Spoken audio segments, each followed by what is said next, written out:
Welcome back into the Sports Source. This segment of our show brought to you by Benedict Construction. You move into a home and it's perfect until you start adding on to your family. You love your home until you see the neighbor's new kitchen or patio. Folks, make your home your dream home right now with the remodel specialists. Benedict Construction. They can get it done. bcknoxville.com to learn more. They built our big, beautiful set. Okay, this is part of our big, beautiful set back here. In the next segment, some national media guys are saying Tennessee, the East is won. They're a lock for Atlanta now. Tennessee fans can go buy your tickets to the Georgia Dome. We'll ask our team of VFLs if Tennessee is a lock to Atlanta at this point. That's next.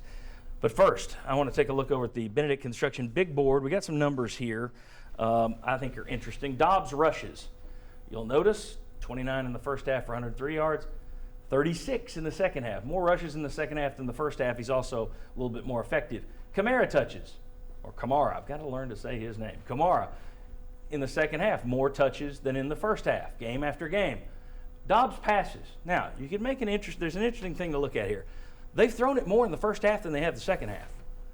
But take a look, and I think it's pretty easy to tell where the routes have changed in that second half. You're averaging nearly 11 yards per attempt in the second half against 5 in the first half.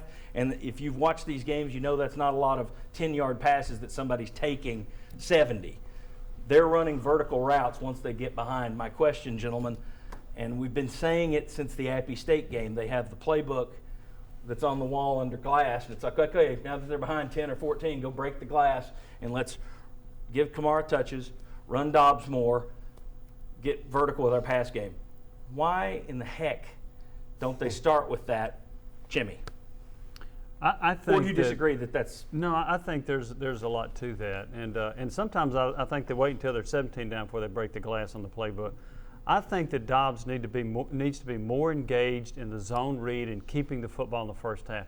I had him with one zone read in the first half carry, one zone read in the second half carry. All the other runs he had were scrambles. That's not necessarily his game. Now, he's a very good scrambler, but I think he needs to be engaged in the running game. And also the thing, and you can't always look at the pass attempts, because I went to look at that too. And a lot of the pass attempts were short, underneath, screens, whatever.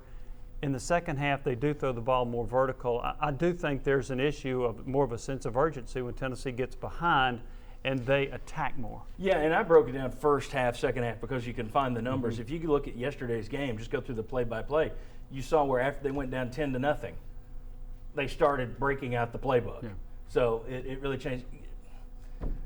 Is this just me that's frustrated by this? Well, I don't think it's frustration. It's frustration. No, it's frustration for me. Well, it's frustration for the fan base. I don't think it's because it's the playbook situation. I just think, we got to get our drops out the way in the first half. Hey, we catch the ball in the first half, we're winning. But that doesn't explain why you have more vertical throws once you're behind, why you give Kamara more touches. It does, because you have to go into a whole different, more explosive package. You're doing your whole game plan changes when you're behind. Why not have the explosive package to start with? Well, we saw it last year. You catch the ball.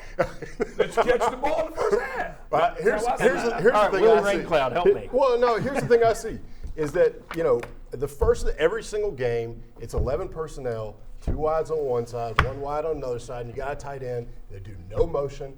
All it is line up, snap, go from there. All of a sudden, when they get down, 2 backs to the backfield, motion guy out. All of a sudden, tight end starts going on one side, getting motioned. They're trying to then dictate to the defense to get them in the right play. That's when their offense starts taking off. When they run the same thing over and over again, when you're like, okay, 11 personnel, 2 guys on one, maybe they'll have 3 on one side, this to the wide side of the field, no motion. We're going to come out and just line up, and we're going to blitz you, and we're going to dictate our game plan to you. You're not dictating to us. As soon as they start coming out and doing formations to get matchups, they win. See, I would sacrifice some of the tempo to get back to formation. Last year, we opened up the playbook in the first half. We get way ahead, we drop behind, and we lose. Butch Jones, I think he went up to Kentucky. They pulled out some film on Muhammad Ali.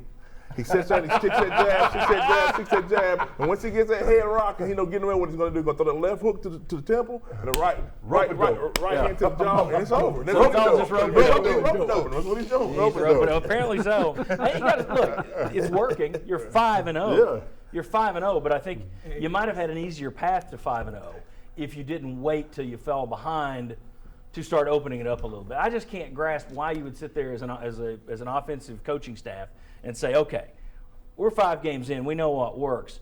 Let's hold that until we get behind. Well, and that's the thing that's a little bit confusing because most coaches come out, with their signed plays to see how you're going to react when Script we the do plays. this, because then we're going to keep repeating that if you don't get it right, or we're going to change it up.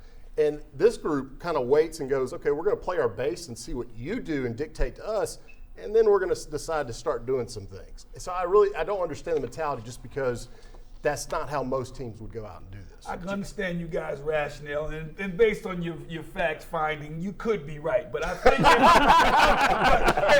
That's as negative as it's going to get. Just to make as it I right. see it, if we just execute what the plays that are called, we catch the ball, I think we're still playing good football in the first half. Sunshine Sterling, right there. I'm glad you like the fact finding. All right. Jimmy, I'm going to let you close the segment. Anything you want to add to that? No, just the thing is, I mentioned this earlier, I just think Dobbs needs to be more engaged in the run game early, keeping it on the zone read. I think, and if you look at his numbers in the first half and the second half, he's far more productive in the second half than he is in the first half, running the football and throwing. And Jimmy, if they are giving him zone reads and he's the one that's saying, if they're looking at after the fact saying he could keep it here, we'd want him to keep it here, but he's not, at some point you're the coach.